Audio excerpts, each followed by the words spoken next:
We see Zelensky saying that he sees Israel as an example. We see him saying that they are justified in violating international law because you cannot deal otherwise with terrorists. We see them voting to support the embargo against Cuba. We see them voting against a new economic order to get more fair trade into the world economy. We see them applying very extensive economic shock doctrine within Ukraine, privatizations, freezing of minimum wages, slashing healthcare, slashing education budgets. This is not the kind of policy that national liberation governments do. Media Mundo.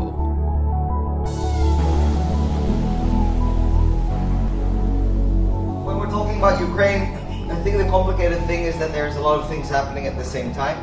Some things are about Ukraine, some things seem to be about Ukraine, but are they really? Like the fact that we're militarizing at rapid speed in Europe, that we want to ramp up military budgets, some say even to 5% of GDP.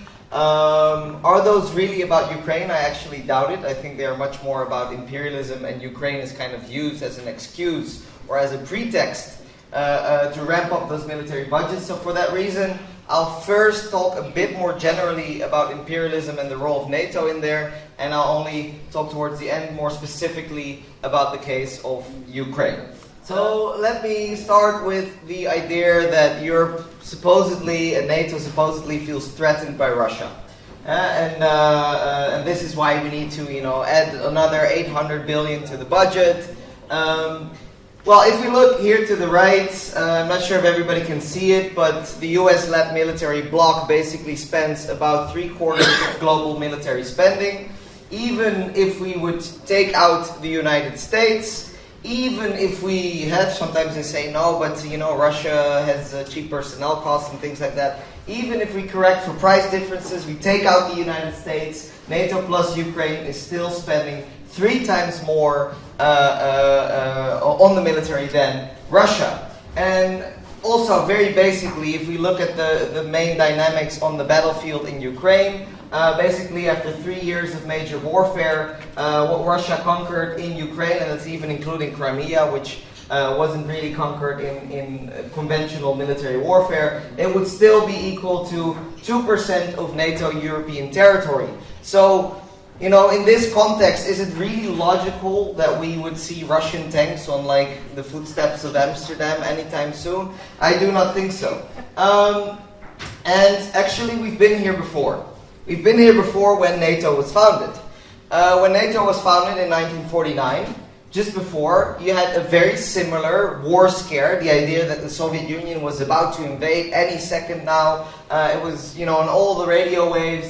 And there's a decent book about it. It's called Harry Truman and the War Scare of 1948. And it looks in much detail in all the actual declassified files of the intelligence agencies. And unanimously, they concluded at the time that the Soviet Union had no plans whatsoever to invade Europe. It was just a complete propaganda campaign. The real goal was to foster an anti-communist and imperialist alliance under the aegis of US leadership. Obviously, it was a very clearly anti-communist alliance, but it was founded by the major colonizers of its day, like Great Britain, like the Netherlands, like France, like even fascist states like Portugal under the Estado Novo at the time. All these countries were engaged in major imperial warfares, slaughtering millions at the time. And actually the model of NATO was also a model that was exported across the globe, because it wasn't only about Europe, right? So they had a very similar Southeast Asia Treaty Organization, better known as SEATO.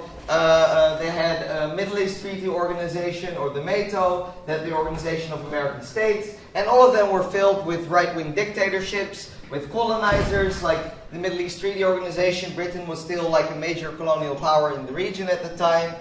They had Pakistan in there, which was committing genocide in what would later become Bangladesh, killing about 1 million people. And in fact, SEATO was used specifically also to justify the US invasion of Vietnam, because they said, we have we have the NATO Article 5 treaty, attack against one is an attack against all. They said the same about South Vietnam, and then, we have to invade to protect our ally, which was, of course, also a major dictatorship. That's the basic context. And as the book Endless Holocaust details, actually, the US led wars and backed dictatorships and extermination campaigns and execution campaigns led to about 33 million deaths during the so-called Cold War. So it was not, in fact, a Cold War. It was a very hot war, and it was aimed primarily at anti-colonial and socialist movements against the global South. It was much less actually about the Soviet Union. Yes, the Soviet Union gave finance, gave weapons, but by and large it was not fought by them. In fact, the most concrete military solidarity was given by Cuba, a country of about 10 million people, when they fought with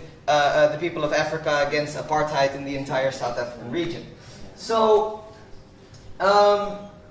this is how Amilcar Cabral, who was actually from that region, he was fighting against Portuguese colonialism, which was going all the way up into the 70s. This is how he described NATO. He said, NATO is the USA. We have captured in our country many US weapons. NATO is the Federal Republic of Germany. We have a lot of Mauser rifles taken from Portuguese soldiers. NATO, for the time being at least, is France. In our country, there are Aralez helicopters. NATO is, to a certain extent, the government of that heroic people which has given so many examples of love of freedom, the Italian people. Yes, we have captured from the Portuguese machine guns and grenades made in Italy. So you see that NATO is really meant to, after a period of time, because before World War II, the imperialists were constantly fighting each other, the major example also being, of course, World War I. But after World War II, socialist forces were on the rise across the globe, anti-colonialist forces were on the rise across the globe, partially also because they had a leading role in anti-fascist struggle, partially also because European powers were weakened because of World War II, and in that context they thought they had to unite more strongly as a kind of coherent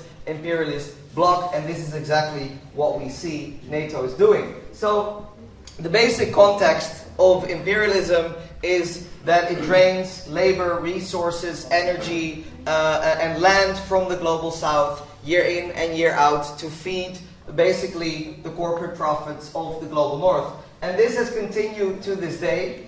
In fact, it has exploded even after the fall of socialism and kind of US unipolar hegemony. And you see that here, the drain from the global South, and this is measured through unequal exchange, only exploded in the 90s. And it's about, the unequal trade is about so much that you could wipe out extreme poverty 70 times over. You can also measure this in like biophysical terms, like looking at how much labor and land use in products go in and out through trade, and then you find that unequal trade is so high that the land and the energy would be enough to give basically 6.5 billion people their basic human rights, such as housing, such as education, such as food. So we are talking about really huge numbers, and this is what the military violence of the NATO alliance is meant to protect. And the context also of that anti-communism, and this is, I think, important to understand,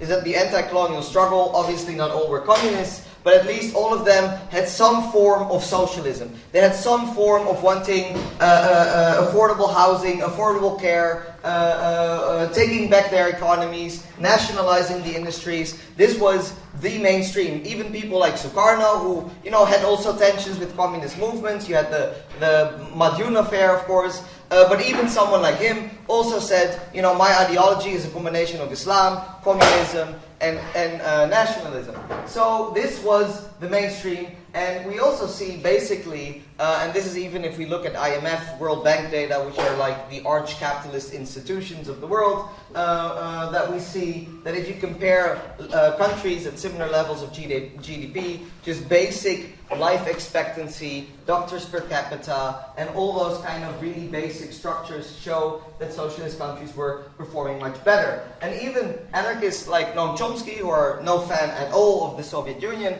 but they also give, and I'm not going to read out the whole quote for the interest of time, but basically he summarizes the record of declassified files from the US government from the UK government, and what's really clear is that they were not fearing repression, they were not fearing authoritarianism. In fact, sometimes they were working together with them, with Pol Pot, for example. No, what they were fearing was the successes, was the free healthcare, was the fact that there was housing. That is what they were fearing, because it threatened to break the entire colonial arrangement in the global south.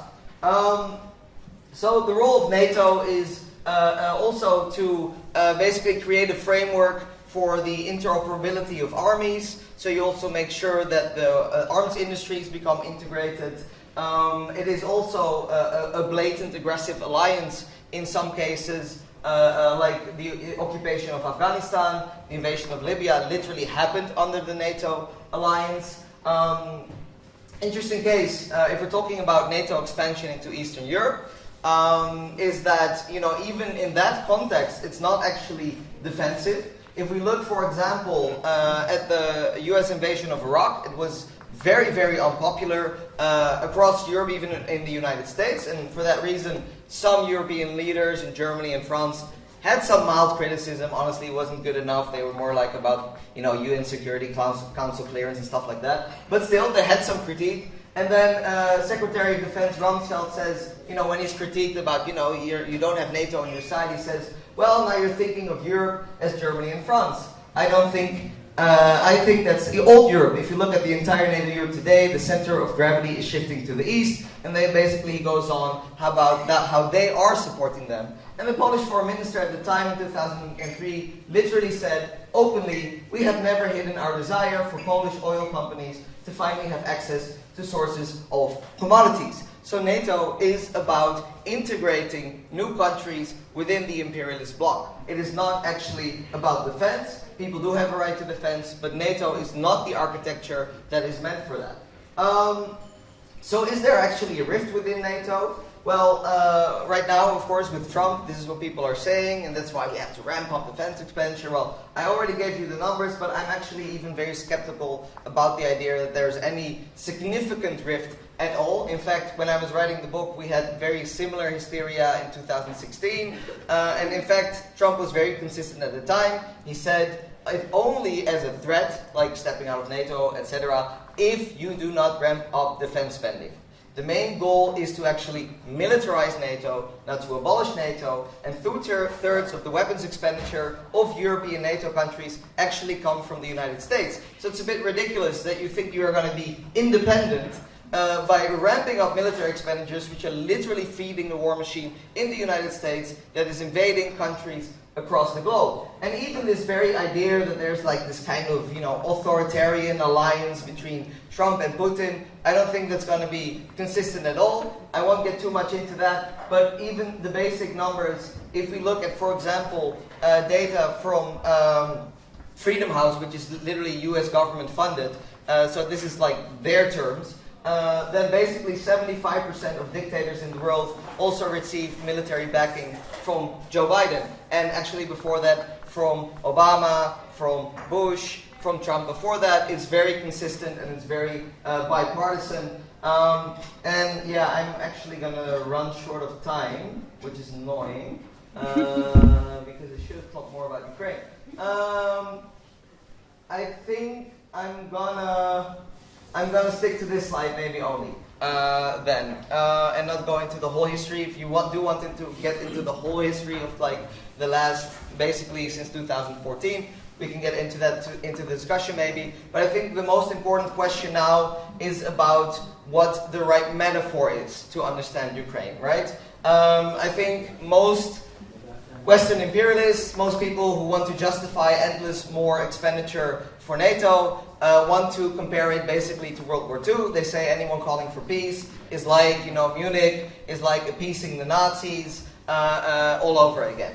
I think the more accurate comparison would be to World War I. Because what we actually see is that the ideological differences, the economic differences, the basic structures of both enemies are not that large. In fact, Putin used to be a big friend of the Western world.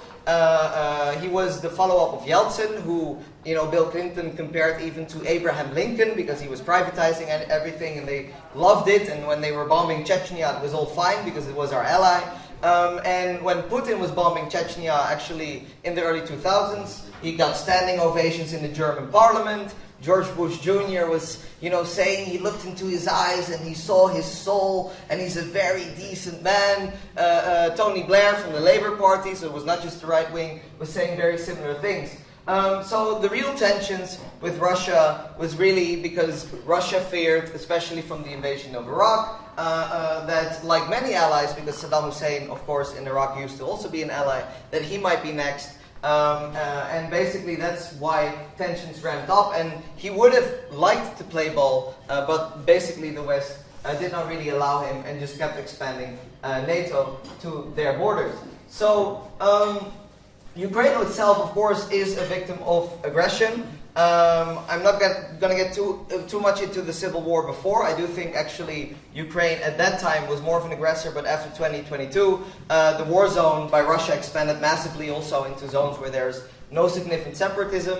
I think that's illegal, I think that's criminal, but to say that diplomacy is impossible is a bit ridiculous when, in fact, for example, if Putin always wanted to invade Ukraine, and that was always the plan, why, for example, in the 1st of March 2014, when literally then the legal president of Ukraine, Yanukovych, sent a letter to Putin asking him to intervene, he said no.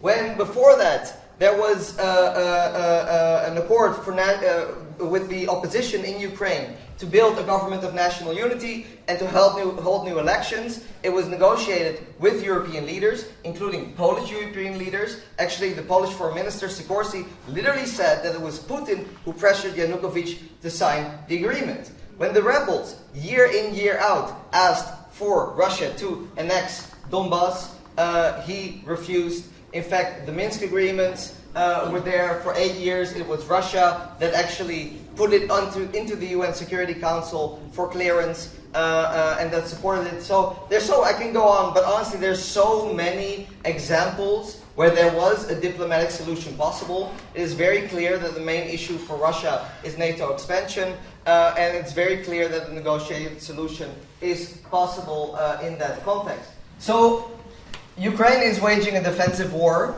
which is legitimate, but I get a little bit annoyed when people compare it to the anti-colonial struggles and the national liberation struggles of the colonized world. As I said before, those always had a social revolutionary content. They were also tied into an international structure of revolution. If it was not Bandung, then even the more progressive side was at the Tricontinental Conference in Cuba, for example. It was tied to world revolution. We see the exact opposite in Ukraine. We see Zelensky saying that he sees Israel as an example. We see him saying that they are justified in violating international law because you cannot deal otherwise with terrorists. We see them voting to support the embargo against Cuba. We see them voting against a new economic order to get more fair trade into the world economy.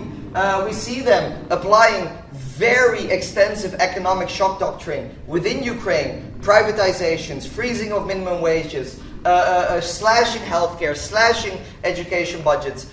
This is not the kind of policy that national liberation governments do. In fact... So, I'm going to stop you there, because I know you. No, last sentence. Last sentence. In fact, this is also how the Ukrainian government itself understands itself.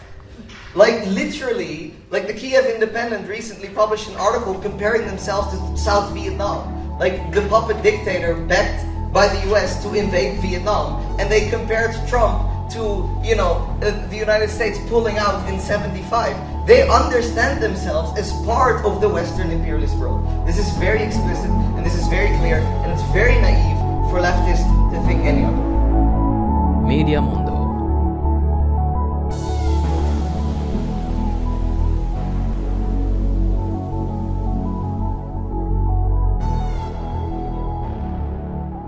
Media Mundo is een onafhankelijk platform.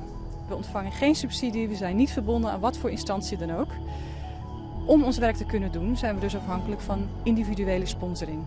Mocht je ons werk willen ondersteunen, we kunnen donaties goed gebruiken.